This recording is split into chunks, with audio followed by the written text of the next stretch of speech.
ആ സമയത്ത് തന്നെ ഉൾഫ മൂവ്മെൻറ്റ് വളരെ സീരിയസ് ആയിട്ട് ആസാമിൽ വന്നു. അവരും പല പ്രാവശ്യം ഓഫീസിൽ വന്നിട്ടുണ്ട്, അതും ഇതും ഡിമാൻഡ് ചെയ്തിട്ടുണ്ട്. പിന്നെ നമ്മൾ ആകെ ഒരൊറ്റ അച്ഛനായിട്ടാണ് മിക്കവാറും സ്കൂളൊക്കെ നിൽക്കുന്നത്. അവരൊക്കെ ഡിമാൻഡ് നോട്ടൊക്കെ അയക്കാറുണ്ട്, ഞങ്ങൾക്ക് ഇത്രയും പൈസ തന്നില്ലെങ്കിൽ തല്ലിക്കൊല്ലും എന്നൊക്കെ പറഞ്ഞിട്ട് അതൊക്കെ കത്തൊക്കെ അയക്കാറുണ്ടായിരുന്നു.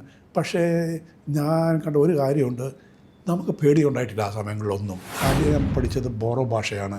പിന്നെ സന്താളികളുണ്ടായിരുന്നു, അവരുടെ ഭാഷ കുറച്ചൊക്കെ പഠിച്ചു. കുർബാന എല്ലാവരും അത്യാവശ്യമായിട്ട് വർത്തമാനം പറയാനൊക്കെ പഠിച്ചു. പിന്നെ ഹിന്ദി ഉണ്ടായിരുന്നു. സ്കൂളിൽ പോകാൻ എനിക്ക് അല്പം പേടിയുണ്ട്. ഞാൻ ആ സ്ഥലത്ത് ഒരിക്കലും ജോലി ചെയ്തിട്ടില്ല. അവിടുത്തെ ഭാഷ എനിക്കറിയാൻ പാടില്ല. പുറം രൂപതകളിൽ നിന്ന് ഒരു മെത്രാനായിട്ട് കിട്ടാൻ താല്പര്യമില്ല. ഞാൻ എപ്പോഴും അവൈലബിളാണ്. അരമനയിലുണ്ടെങ്കിൽ എൻ്റെ ഓഫീസിൽ എപ്പോൾ വേണമെങ്കിലും ആർക്ക് വേണമെങ്കിലും കയറി വരാം.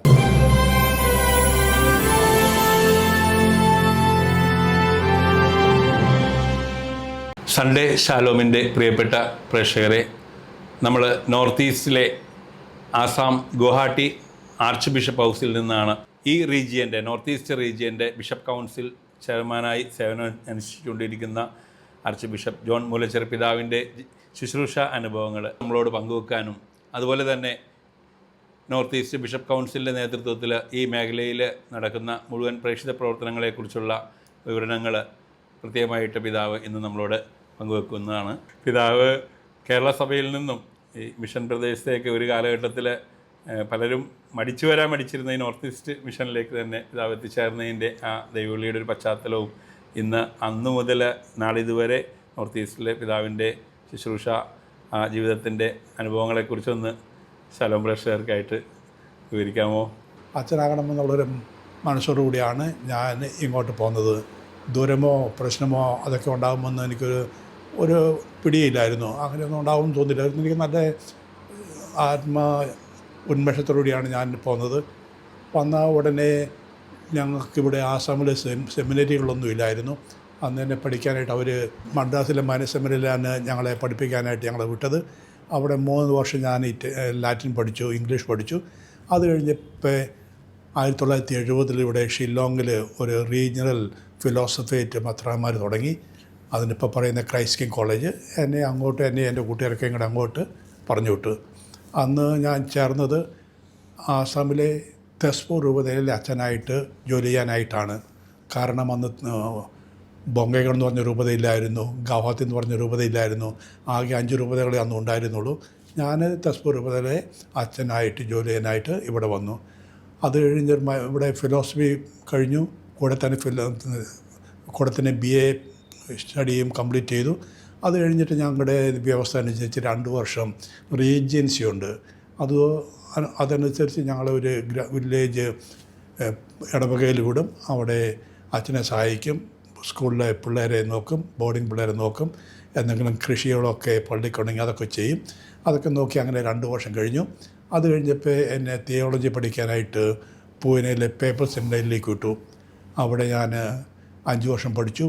BTHും MTHും കംപ്ലീറ്റ് ചെയ്തു. എന്നിട്ട് രൂപതയിലേക്ക് തിരിച്ചു വന്നു. രൂപതയിലേക്ക് തിരിച്ചു വന്നത് 1980 അന്നേരം മെത്രാൻ എന്നെ നേരെ വിട്ടത് രൂപതയിലെ അപ്പസ്തോലിക് സ്കൂളും സെമിനറി ആയിട്ട് കമ്പൈൻഡായിട്ട് ഒരു ഇൻസ്റ്റിറ്റ്യൂഷൻ ഉണ്ടായിരുന്നു തെസ്പൂരിൽ. മുക്തിദാത സെമിനറി എന്നാണ് ആ സെമിനറിയുടെ പേര്. ആ സെമിനറിയിലെ വൈസ് റെക്ടറായിട്ട് എന്നെ അപ്പോയിൻറ്റ് ചെയ്തു. ഞാൻ ചെന്നപ്പോൾ അവിടെ ഏകദേശം 60 ചില്ലുവാനും കുട്ടികളുണ്ടായിരുന്നു. മിക്കവാറും ആസാമിലെ ടീ ഗാർഡനിൽ നിന്നുള്ള പിള്ളേരായിരുന്നു. കൂടാതെ കുറച്ച് ട്രൈബൽസ്, പ്രത്യേകിച്ച് ബോറോ ട്രൈബലും ഉണ്ടായിരുന്നു. 1-2 സന്താൾസ് ഉണ്ടായിരുന്നു. അവരെ പഠിപ്പിക്കുകയായിരുന്നു എൻ്റെ പ്രധാനപ്പെട്ട ജോലി. എനിക്കത് ഇഷ്ടപ്പെട്ടു. പിള്ളേരെ പഠിപ്പിക്കുന്ന കാര്യം എനിക്ക് വളരെ സന്തോഷമുള്ള കാര്യമായിരുന്നു. പിള്ളേരും വളരെ റെസ്പോൺസീവായിരുന്നു. പക്ഷേ ഒരു പ്രശ്നം ഉണ്ടായിരുന്നത്, ഒത്തിരി പേര് ഇടയ്ക്ക് 7ാം ക്ലാസ്, 8ാം ക്ലാസ്, 9ാം ക്ലാസ്, 10ാം ക്ലാസ് അന്നൊക്കെ ഡ്രോപ്പ് ചെയ്തുകൊണ്ടിരിക്കും. എന്ന് വെച്ചാൽ അവർ പറയും എനിക്ക് താല്പര്യമില്ല അച്ഛനാകാനായിട്ടെന്നും പറഞ്ഞുകൊണ്ട് അവർ പോയിക്കൊണ്ടിരിക്കും. ചില ബാച്ചിൽ നിന്ന് ഞാൻ ഒറ്റ പിള്ളേരെ പോലും കിട്ടാതെ ഇരുന്നിട്ടുണ്ട്. അന്നേരം അല്പം സങ്കടം തോന്നിയിട്ടുണ്ട്. ഞങ്ങൾ 3-4-5 അച്ഛന്മാരും ബ്രദേഴ്സൊക്കെ പഠിപ്പിക്കുന്നുണ്ട്, എന്നിട്ട് ആദ്യം പേര് മുന്നോട്ട് പോകുന്നില്ലല്ലോ എന്നുള്ള ഒരു സങ്കടമുണ്ടായിരുന്നു. പക്ഷേ കൂടെ തന്നെ ഞങ്ങൾക്കൊരു സന്തോഷമുണ്ടായിരുന്നു. ഇവരെല്ലാവരും തിരിച്ച് ഗ്രാമങ്ങളിലേക്കോ ടീ ബഗാണിലേക്കോ പോയിട്ട് അവിടുത്തെ കാത്തലിക്സിൻ്റെ ലീഡേഴ്സായിട്ട് അവർ മാറിയിട്ടുണ്ട്. അവിടെ ഞങ്ങൾ ഗ്രാമങ്ങളിൽ ചെല്ലുമ്പോൾ ചിലപ്പോൾ ഇവരെ കാണാം. അവർ ആൾക്കാരെ പഠിപ്പിക്കുന്നുണ്ട്, അല്ലെങ്കിൽ കാറ്റഗിസ്റ്റായിട്ട് ജോലി ചെയ്യുന്നുണ്ട്. പലരും സ്കൂളിലൊക്കെ അധ്യാപകന്മാരായിട്ട് മാറിയിട്ടുണ്ട്. അത് കാരണം അവരെല്ലാവരും പള്ളിയുടെ പൂർണ്ണ സപ്പോർട്ടായിരുന്നു. അത് വലിയ ഒരു സന്തോഷമായിട്ട് ഞങ്ങൾക്ക് തോന്നിയിട്ടുണ്ട്. അങ്ങനെ 6 വർഷം ഞാൻ സെമിനാരിയിലായിരുന്നു. 2 വർഷം വൈസ് റെക്ടറായിട്ടും 4 വർഷം റെക്ടറായിട്ടും. അത് കഴിഞ്ഞപ്പോൾ എന്നോട് മെത്രാൻ പറഞ്ഞു, നീ ഇവിടുത്തെ സ്കൂളിലെ പ്രിൻസിപ്പളായിട്ട് പോവുക എന്ന് പറഞ്ഞു. അങ്ങനെ സ്കൂളിൽ തന്നെ സിറ്റിയിലുണ്ടായിരുന്ന ഡോൺ ബോസ്കോ സ്കൂളിലേക്ക് എന്നെ മാറ്റി. അവിടെ ഞാൻ ഏകദേശം 11 വർഷം ഉണ്ടായിരുന്നു പ്രിൻസിപ്പളായിട്ട്. അതൊരു വലിയ സ്കൂളായിരുന്നു, അന്നത്തെ നിലയ്ക്ക് ഒരു വലിയ സ്കൂളായിരുന്നു, ബോയ്സ് സ്കൂളായിരുന്നു.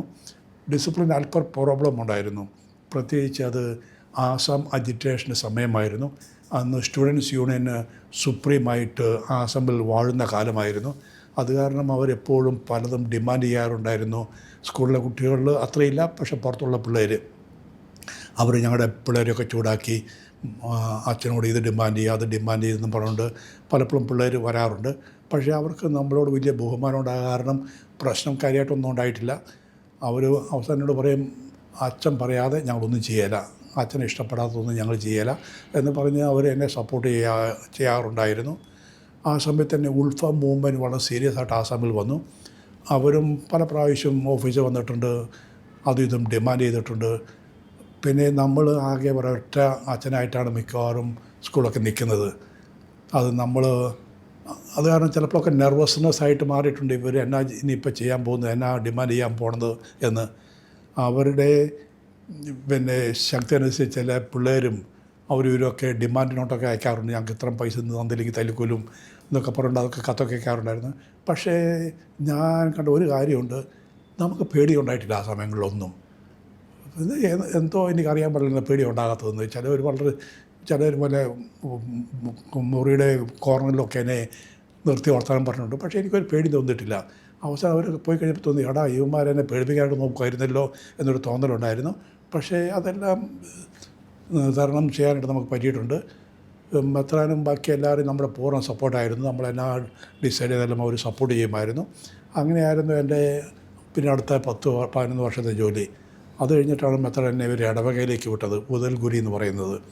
എനിക്കൊരല്പം ബുദ്ധിമുട്ടുണ്ടായിരുന്നു. ഞാൻ മെത്രാനോട് പറഞ്ഞു, മെത്രാൻ ഞാൻ ഒരിക്കലും ഇടവകയിൽ ജോലി ചെയ്തിട്ടില്ല, ഞാൻ ഒരിക്കലും വികാരി ആയിരുന്നിട്ടില്ല, എനിക്ക് ആ സ്ഥലത്തെ ആൾക്കാരുടെ ഭാഷ എനിക്കറിയാൻ പാടില്ല, അവർക്ക് കേരളത്തിൽ നിന്നുള്ളൊരു അച്ഛനെ താല്പര്യമില്ല എന്നാണ് ഞാൻ കേട്ടിട്ടുള്ളത്, ഇനി എന്നാ ചെയ്യേണ്ടത്? മെത്രാൻ പറയുന്നത് ഒന്നും കുഴപ്പമുണ്ടായില്ല, നീ പൊക്കോ എന്ന് പറഞ്ഞു. കാരണം ഞാനങ്ങനെ പോയി. ചെന്നപ്പോൾ അല്പം പ്രശ്നമൊക്കെ ഉണ്ടായിരുന്നു. ചിലപ്പോൾ അവർ ഭാഷ അറിയാത്ത കാരണവും പിന്നെ ഞാൻ പുറത്തുനിന്ന് വന്ന ആളായ കാരണവും അല്പം അസന്തോഷത്തോടെ എന്നെ നോക്കാറുണ്ടായിരുന്നു. പക്ഷേ അവർ കേട്ടിരുന്നു ഞാൻ സ്കൂൾ ഡോൺ ബോസ്കോയിലെ പ്രിൻസിപ്പളായിരുന്നു, അവിടെയെല്ലാം നന്നായിട്ട് ചെയ്യുമായിരുന്നു എന്ന് അവർ കേട്ടിട്ടുണ്ടായിരുന്നു. അതെൻ്റെ ഫേവറായിട്ട് എൻ്റെ ഫേവറിനായിട്ട് മാറിയിട്ടുണ്ടായിരുന്നു. പിന്നെ പതുക്കെ ഞാൻ അവരുടെ ഭാഷ പഠിക്കാൻ തുടങ്ങി. ആദ്യം കുർബാനയെല്ലാം തുടങ്ങി, പിന്നെ വായിക്കാൻ തുടങ്ങി, പിന്നെ പ്രസംഗങ്ങളൊക്കെ എഴുതി വായിക്കാൻ തുടങ്ങി, പിന്നെ അവസാനം അവരുടെ ഭാഷ തന്നെ പ്രസംഗിക്കാൻ തുടങ്ങി. ആദ്യം ഞാൻ പഠിച്ചത് ബോറോ ഭാഷയാണ്. എന്നുവെച്ചാൽ 70% ആൾക്കാർ ബോറോ ഭാഷ പറയുന്നവരായിരുന്നു. പിന്നെ സന്താളികളുണ്ടായിരുന്നു, അവരുടെ ഭാഷ കുറച്ചൊക്കെ പഠിച്ചു. കുർബാന എല്ലാവരും അത്യാവശ്യമായിട്ട് വർത്തമാനം പറയാനൊക്കെ പഠിച്ചു. പിന്നെ ഹിന്ദി ഉണ്ടായിരുന്നു. ഈ 3 ഭാഷകളിലും ഉണ്ടായിരുന്നു. പക്ഷേ അവിടെ ഏറ്റവും വലിയ സന്തോഷകരമായ ഇവൻ്റ് ഇതായിരുന്നു, അവർ നമ്മളോട് കൂടെ നിന്ന് ഇടവകയെ മുന്നോട്ട് പോകാനുള്ള പല ശ്രമങ്ങളും നടത്തി. അവർക്ക് എൻ്റെ സാന്നിധ്യവും എൻ്റെ ലീഡർഷിപ്പും മാത്രം മതിയായിരുന്നു. അത് കാരണം എല്ലാ കൊല്ലവും ഞങ്ങൾ പാരിഷിലെ ആനുവൽ ഗ്യാതറിങ് നടത്തി 2-3 ദിവസത്തെ സെമിനാറൊക്കെ ആയിട്ട് അതിനുള്ള എല്ലാത്തിനും ഞാൻ മുന്നിൽ നിൽക്കുമായിരുന്നു. അവർ പണികളിലൊക്കെ അവർ ചെയ്തോളും, പൈസ മിക്കവാറും അവർ സംഘടിപ്പിച്ചോളും. അത് കാരണം ഇടവക മുന്നോട്ട് പോയിട്ടുണ്ട്. അത് കാരണം ഞാൻ പോരുന്നതിന് 1-2 പ്രാവശ്യം പല ആദ്യത്തെ വളരെ സ്കെപ്റ്റിക്കായിട്ട് നിന്ന ആൾക്കാർ പറയാറുണ്ടായിരുന്നു, ഇദ്ദേഹം ഇവിടുന്ന് പോകുമ്പോൾ ഇവിടുത്തെ ആൾക്കാർ ഒരിക്കലും മറന്നുപോകുകയില്ല, ഇദ്ദേഹം ഒത്തിരി ഞങ്ങളോട് കൂടെ നിന്ന് ഈ ഇടവകയെ മുന്നോട്ട് കൊണ്ടുപോകാൻ ശ്രമിച്ചിട്ടുണ്ട് എന്ന് പറഞ്ഞ് എന്നെ സന്തോഷിപ്പിച്ചിട്ടുണ്ട്. ഏതായാലും ഞാൻ അവിടെ 9 വർഷം കഴിഞ്ഞപ്പോൾ പിതാ പറഞ്ഞു അത് മതി. എന്നിട്ട് എന്നോട് പറഞ്ഞു കുറച്ച് പഠിക്കാൻ റൂമിലേക്ക് വെക്കൂ. ഇതാണ് എൻ്റെ ആദ്യത്തെ പ്രീസ്ലി എക്സ്പീരിയൻസ്. ഡിഫു രൂപതയിലെ മെത്രാനായും പിന്നീട് ഈ കഴിഞ്ഞ നാളുകളിൽ ഗുവാഹട്ടി ആർച്ച് ബിഷപ്പായും പിതാവിൻ്റെ മെത്രാഭിഷേകത്തിന് ശേഷമുള്ള ആ ശുശ്രൂഷ അനുഭവങ്ങൾ കൂടി. 2007 റോമിൽ നിന്ന് തിരിച്ചു വന്ന് ജാനുവരി മാസത്തിൽ എന്നിട്ട് പിതാവ് എന്നോട് പറഞ്ഞു, ഇപ്പോൾ ഈ അരമനയിൽ നിന്നോ, നിനക്ക് അപ്പോയിൻമെൻറ്റ് വേഗം തരുന്നതാണെന്ന് പറഞ്ഞു. ആ ഇടയ്ക്ക് 1-2 ദിവസം കഴിഞ്ഞപ്പോൾ എനിക്ക് ഡൽഹിയിൽ നിന്ന് ന്യൂൻഷ്യോയിൽ നിന്നൊരു ഫോൺ കിട്ടി എന്നോട് പറഞ്ഞു എന്നെ കാണാനായിട്ട് വരണമെന്ന് പറഞ്ഞു. ഞാൻ നേരെ എൻ്റെ മെത്രാനോട് പറഞ്ഞു, ന്യൂൻഷ്യോയുടെ ഒരു ഫോണുണ്ടായിരുന്നു, എന്നോട് ചെന്ന് കാണാൻ പറഞ്ഞു, ഞാനിപ്പോൾ എന്നാ ചെയ്യേണ്ടതെന്ന് പറഞ്ഞു. മെത്രാൻ പറഞ്ഞു, നീ പൊക്കോ, ഞാൻ വേണമെങ്കിൽ നിനക്ക് ടിക്കറ്റ് മേടിച്ച് തന്നേക്കാമെന്ന് പറഞ്ഞു. എന്ന് വെച്ച് പുള്ളിക്കാരൻ തന്നെ ടിക്കറ്റ് അറേഞ്ച് ചെയ്തു. എന്നിട്ട് ഞാൻ പിറ്റേ ദിവസം തന്നെ പോയി, അവിടെ പോയി ന്യൂൻഷ്യോനെ കണ്ടു. ന്യൂൻഷ്യോ എന്നോട് പറഞ്ഞു, മാർപ്പാപ്പ നിന്നെ മെത്രാനായിട്ട് ഡിഫൂയിലേക്ക് നിയമിക്കാനായിട്ട് പോവുകയാണ്, നീ എന്നാ പറയണമെന്ന് ചോദിച്ചു. ഞാൻ പറഞ്ഞു, മെത്രാനാകാൻ എനിക്ക് സന്തോഷമുണ്ട്, പക്ഷേ ഡിഫൂയിൽ പോകാൻ എനിക്ക് അല്പം പേടിയുണ്ട്. പല കാരണങ്ങളുണ്ട്, പ്രത്യേകിച്ച് 3 കാരണങ്ങളുണ്ട്. ഒന്ന്, ഞാൻ ആ സ്ഥലത്ത് ഒരിക്കലും ജോലി ചെയ്തിട്ടില്ല. പിന്നെ രണ്ടാമത്തത്, അവിടുത്തെ ഭാഷ എനിക്കറിയാൻ പാടില്ല. മൂന്നാമത്തത്, അവിടുത്തെ അച്ഛന്മാർക്ക് പുറം രൂപതകളിൽ നിന്ന് ഒരു മെത്രാനായിട്ട് കിട്ടാൻ തീരെ താല്പര്യമില്ല എന്നാണ് ഞാൻ കേട്ടത്. അതുകൂടാതെ തന്നെ അവിടെ ഒരു ട്രൈബൽ അച്ഛനുണ്ട്.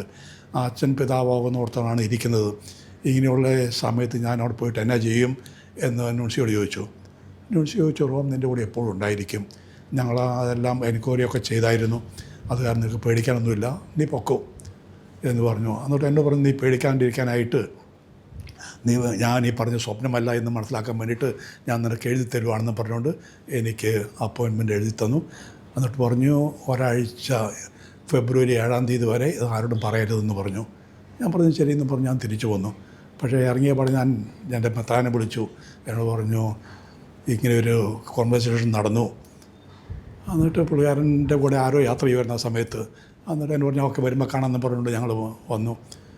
അങ്ങനെ തിരിച്ചെത്തി 14-ാം തീയതി മെത്രാനോട് ചുറ്റുമുള്ള ആൾക്കാരെ, അച്ഛന്മാരെയൊക്കെ വിളിച്ചു കൂട്ടി അനൗൺസ് ചെയ്തു, ജോൺ മൂലച്ചിറ ഡിഫൂലെ രൂപതയിലെ മെത്രാനായിട്ട് പോവുകയാണെന്ന് പറഞ്ഞു. ഞങ്ങൾക്ക് 1 മണിക്കൂർ ഞങ്ങളൊരു ആരാധന നടത്തി, അവിടെയുള്ള ആൾക്കാരൊക്കെ അവിടെ കൂടി. എന്നിട്ട് ഒരു ചെറിയ പാട്ടൊക്കെ പാടി അങ്ങനെ എന്നെ മെത്രാനായിട്ട് അനൗൺസ് ചെയ്തു. അത് കഴിഞ്ഞിട്ട് 2 മാസം കഴിഞ്ഞ് ഏപ്രിൽ 15-ന് ആയിരുന്നു എൻ്റെ അഭിഷേകം ഡിഫൂയിൽ വെച്ച്. അല്പം പേടിയുണ്ടായിരുന്ന മനസ്സിൽ, പിന്നെ അവിടെ എങ്ങനെ നടക്കുമെന്ന്. പക്ഷേ ഞാനിപ്പോൾ ഓർക്കാറുണ്ട്, എല്ലാം ദൈവത്തിൻ്റെ വിളിയാണല്ലോ. ആ ഒരു തൻ്റെ ഇടം എനിക്ക് എപ്പോഴും ഉണ്ടായിരുന്നു. അത് ഞാൻ ദൈവത്തോട് പറഞ്ഞിട്ടുണ്ടായിരുന്നു, ഞാൻ എൻ്റെ കഴിവനുസരിച്ച് ചെയ്യും, ബാക്കി ദൈവം നോക്കിക്കൊള്ളണം എന്നായിരുന്നു എന്നോട് ഇപ്പോൾ ഞാൻ ദൈവത്തോട് പറയാറുണ്ടായിരുന്നത്. അത് ഞാനങ്ങനെ ശ്രമിച്ചിട്ടുണ്ട്. എവിടെയാണേലും എൻ്റെ മാക്സിമം ബെസ്റ്റ് എല്ലാ ജോലിക്കും ഞാൻ കൊടുത്തുകൊണ്ടിരുന്നു.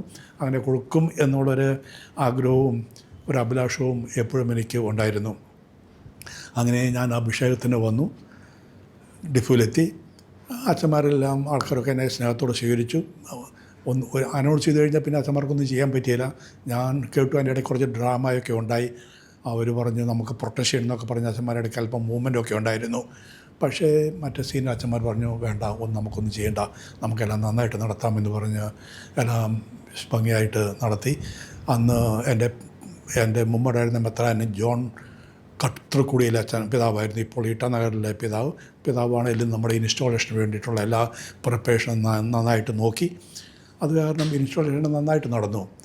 അങ്ങനെ ഇൻസ്റ്റാളേഷന് വേണ്ടിയിട്ട് എൻ്റെ 2-3 അങ്കിൾസ് വന്നു, എൻ്റെ 2-3 ബ്രദേഴ്സും 1-2 സിസ്റ്റേഴ്സും വന്നു. ഞങ്ങൾ 8 മക്കളായിരുന്നു. 2 പേരൊഴിച്ച് ബാക്കി എല്ലാവരും വന്നായിരുന്നു അതിന് വേണ്ടിയിട്ട്. പിന്നെ അവരെ കുറച്ച് മക്കളും വന്നു. പിന്നെ പല ബന്ധുക്കളും അവിടുന്ന് ഇവിടുന്നൊക്കെ വന്നു. ഏകദേശം 10-22 പേരോളം കേരളത്തിൽ നിന്ന് വന്നിട്ടുണ്ടായിരുന്നു. അവർക്കെല്ലാം ഈ പ്രോഗ്രാം കാണാനെല്ലാം വളരെ സന്തോഷമായിരുന്നു. പ്രത്യേകിച്ച് ആൾക്കാരെ കാണാൻ, അവരുടെ ഭാഷയും അവരുടെ ഡ്രസ്സും അവരുടെ ഡാൻസും അവരുടെ പാട്ടും കുർബാനയെല്ലാം ഒരു അത്ഭുതമായിട്ടാണ് അവർക്ക് തോന്നിയിരുന്നതെന്ന് അവരെന്നോട് പറഞ്ഞു. ഞാനെല്ലാം യഥാപൂർവമെല്ലാം നടത്തി. അങ്ങനെ അഭിഷേകം ചെയ്തു, ഓഫീസ് ചാർജ് എടുത്തു, പിന്നെ മുന്നോട്ട് നടന്നു. എൻ്റെ ഒരു പ്രത്യേക ഗുണമെന്ന് വെച്ചാൽ, എൻ്റെ അറിവനുസരിച്ച് മറ്റൊരാൾ പറയുന്നതനുസരിച്ച് ഞാൻ എപ്പോഴും അവൈലബിളാണ്. അരമനയിലുണ്ടെങ്കിൽ എൻ്റെ ഓഫീസിൽ എപ്പോൾ വേണമെങ്കിലും ആർക്ക് വേണമെങ്കിലും കയറി വരാം, വർത്തമാനം പറയാം.